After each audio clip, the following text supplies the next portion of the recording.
I think we'll have a correction in the process of getting to where we've been talking about, whether it's 100 or 200 in the next 6 months. There'll be a correction in that. It'll likely be a 1 month type phenomenon. In fact, if you go back to the 79 move, the 6 months prior to the move to $50, or it was like September 2010 before the April 2011 high in silver, where it went from like the 20s to 50. There was in the middle of that move on the clock at about 3 months or so into the move where you had what you could call a correction. In the case of 2010, I think it was in December of 2010 or Jan of 2011, you had a bad down month. It was actually a bad month. And it looked like, oh, that's a reversal top. Okay. There was no follow through the next month. It immediately went back up, made new highs, and took off again. We happen to be pounding the table on silver right now. We don't pound the table too often on any given market. And we look at all of them, debt, equities, commodities, and gold, silver, and foreign exchange. Anyway, we know gold and silver are strong. Okay, fine. Everybody's now finally acknowledging that, CNBC, my gosh, gold's up, et cetera. Where were they earlier in the year or 3 months into the year when it was still beating the pants off the S&P? But now they recognize it. But silver's in a different situation. It is in a similar situation to what it was in 1979 and 2010. Those are periods that after several years of already advancing in price, gold and silver suddenly went ballistic. And it went ballistic for about 2 quarters. Handful of months. And what caused it to suddenly say, okay, now I'm going to go crazy? Well, both of those moves carried you up from, the teens to $50. And in the case of 2010 to 2011 high in April of 2011 was its peak at 50. It went from like the 20s to 50. And it did it in a handful of months. What was the factor? Is there a technical factor that said, hey, it's about to happen? We're not just going to go up anymore. We're going to go crazy. Okay. And there is one.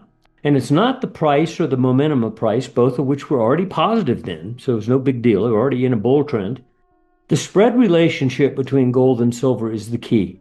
And if you go back 50 years, when gold was legalized by the government, and got up to $200 in the first day of trading on the COMEX, and then dropped to 100, and then had a bull market from 76 low to 80. So did silver.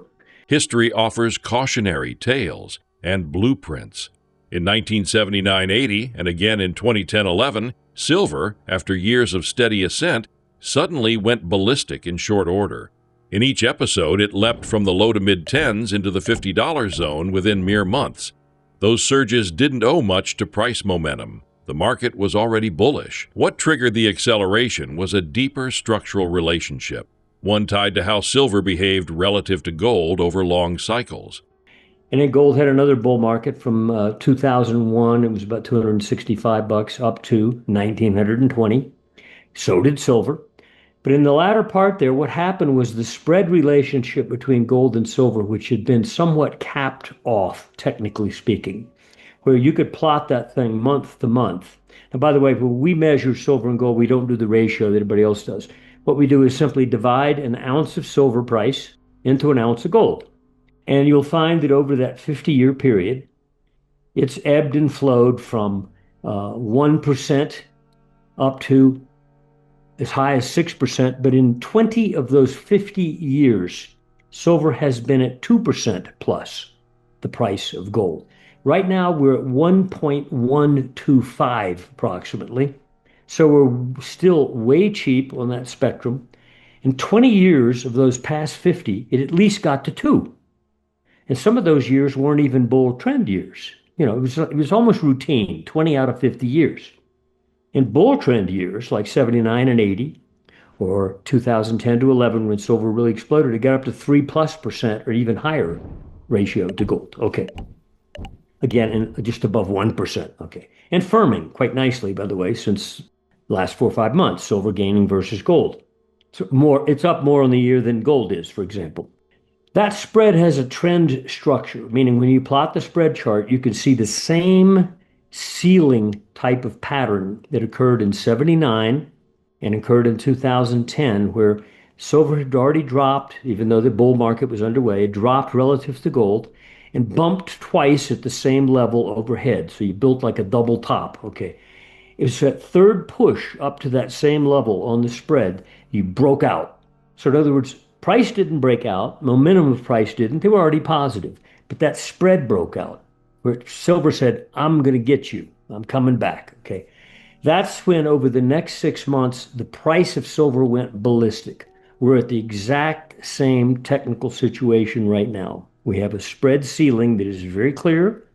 We're moving toward it, and I think we're going to break out above it. And when you do, set your clock, because it's highly likely over the next handful of months, silver could go to at least 100, maybe 200.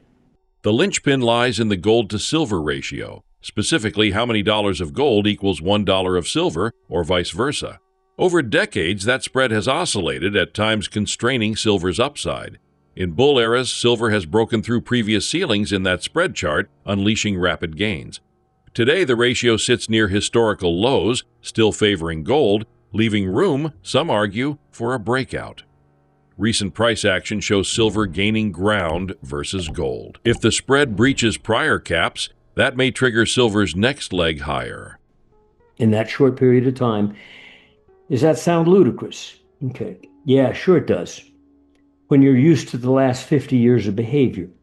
But you can flip up a chart, you can go to the Federal Reserve of St. Louis and type in lead price, copper price, and that'll give you a price chart that goes back to the 1980s, okay? And when you look at those charts, you'll see that both those base metals and many others, also is true with the price of beef and a whole bunch of other raw commodities, would live in a range for decades, and then suddenly when they move to a different price range, a higher range, reflecting the decay in the money unit, of course, they would do it in a quantum leap manner. They wouldn't gradually move from zone A to zone B, which might be 3 times the price level of zone A that prevailed for 20, 30 years. But they did it very quickly.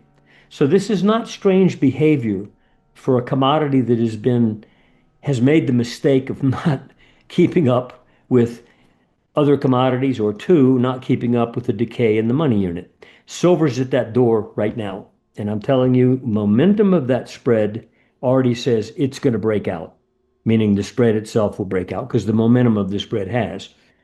So we're arguing right now that I bet in the next 6 months, you're going to see silver at minimum 100, quite possibly 200.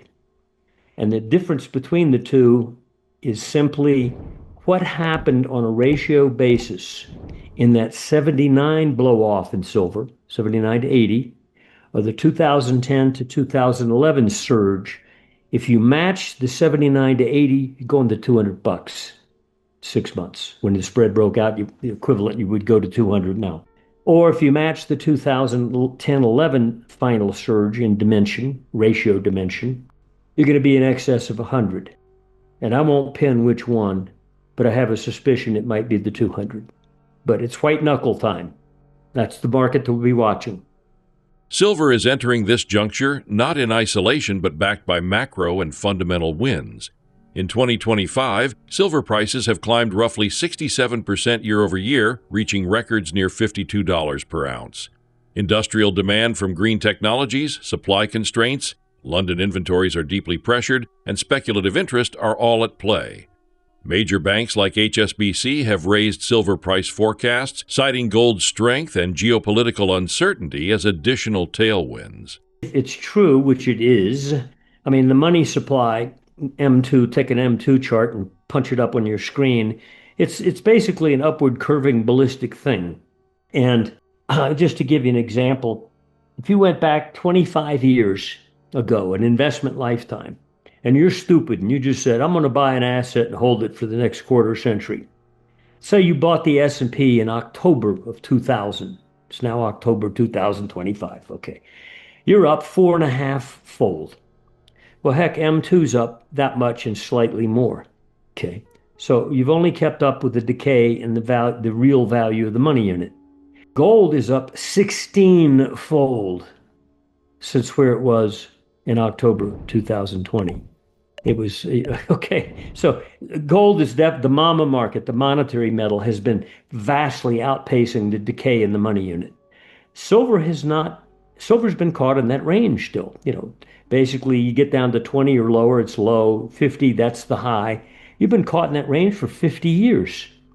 There's very few commodities that have a similar range. So when silver says, "Oh, I made a mistake," remember, markets make mistakes. That's what creates bubble tops in stock markets, or extreme lows that are unjustified in a given market that stays there for too long, and people just say, "Oh, it's no good. It's never going up." And when it goes up ballistically because it made a mistake. Silver's made a mistake. Now, whether that's because of, a lot of conspiracy views that, it's been restrained artificially by banks in collusion with central banks, et cetera, maybe so. But reality ultimately wins. And right now, reality is about to take over. And silver's going to go to a price level, a new reality, whether it's 100 plus or 200 plus. And then it's going to live in that range for the next umpteen decades or whatever. And I think it's in part going to be fueled by central banks again doing more. This argues we may be entering a white knuckle phase. In past analogous surges, silver hit 50 dollars in short order. Extrapolating to today, some analysts lean toward a base case around 100s, perhaps even $200 within months. The magnitude depends on the breakout strength of the ratio relative to gold. But nothing moves straight up. A mid-move correction is likely in December or January, temporary but sharp. Moreover, silver lacks structural support from central banks. Goldman-style caution reminds us volatility can bite when sentiment shifts. And I think the stock market, we can get onto that later, will be an extra factor helping to spark further money flow. In other words, decay in the real value of the money unit. But that's where I think silver is right now. And I think gold is going to continue up. Let me give you an idea. If you go back and look at the history of gold, there've been two big bull markets. There were eightfold gains.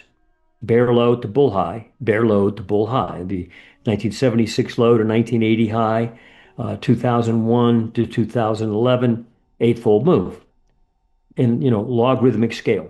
If we have an eightfold move, gold's going to $8,500 because its bear low was 1,050 back in 2015. We're only halfway there. Okay. Well, let's assume gold does the normal thing and it gets to a double move, under conditions that are far worse and would justify much higher levels, especially what's going on in the world in terms of fiat money doubt. If silver spread moved up to 2%, which, as I said, right now it's 1.12, okay? If it went up to 2% of the price of gold and gold was 8,000, that's $160 silver. Okay? So silver's got a lot of catch up to do. And gold will participate. It's going to continue up. I think it's at least going to the 8. It could go a lot higher because we're in a different world than we were in those bulls. Silver's going to be the one to be in. And I think it's going to do a lot of it within a handful of months, which is going to shock most investors, including the silver miners are likely to be shocked by how much gain their stocks do because they're going to participate in this. I think we'll have a correction in the process of getting to where we've been talking about, whether it's 100 or 200 in the next 6 months. There'll be a correction in that. It'll likely be a 1-month type phenomenon. In fact, if you go back to the 79 move, the 6 months prior to the move to 50 bucks, or it was like September 2010 before the April 2011 high in silver, where it went from like the 20s to 50. There was in the middle of that move on the clock at about 3 months or so into the move where you had what you could call a correction. In the case of 2010, I think it was in December of 2010 or Jan of 2011, you had a bad down month. It was actually a bad month. And it looked like, oh, that's a reversal top. Okay. There was no follow through the next month. It immediately went back up, made new highs, and took off again. Silver's leap does not imply gold will stagnate. In the two great bull markets, 1976-80 and 2001-11, gold itself multiplied eightfold from trough to peak. If gold repeats, it could reach $8,000 per ounce. In that scenario, a silver-gold ratio pushing to 2% versus today's 1.1% yields a silver price near $160. In short, silver could be the flashier mover, but gold remains the anchor of the rally, both intertwined.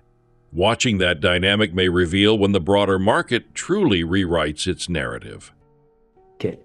The similar thing happened in 79 to the 1980 top at 50, where there was a period of about 6 weeks involving a month and a half, where silver had a sharp drop, but then really didn't go make a new high for a while. It muddled around. In other words, it corrected by standing still, but it got whacked a bit during that midpoint in the move. So I'm expecting, yes, between now and the target numbers I'm talking about, probably about 3 months into this, meaning like December, January, somewhere in that time period, you should expect some kind of correction that you can actually label as such.